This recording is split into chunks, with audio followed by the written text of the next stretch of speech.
Welcome back to this video. In today's tutorial, I'm going to show you on how to send video messages on WhatsApp. So let's meet. But before we dive into the tutorial, if you find this tutorial useful and you are very new to this channel, remember click on that subscribe, turn on the notification bell for more tutorial about WhatsApp topics. So with that being said, let's get started. All right, so the very first thing you need to do is to open up your WhatsApp. So what I'm going to do is to simply click on this WhatsApp icon from my phone screen right here. Just like so. So after you open up your WhatsApp, next thing you can do here is to simply select a contact. I'm going to select this contact right here. And the next thing you need to do is to simply click and hold down your camera right here.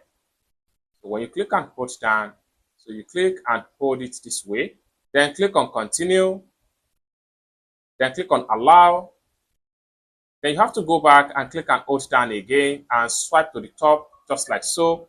Now, when you swipe to the top, it allows you to see video recording. So when you start recording, this is how it's going to look like.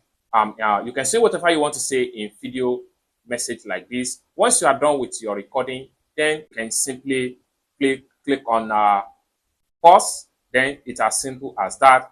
So basically, this is how to send video message on WhatsApp without any stress. I hope you really got value for this video. If you find this video useful, give this video a big like, and also remember to subscribe to the channel, turn on the notification bell for more tutorial like this. Thank you so much for watching, and I hope to see you in my next video. Peace.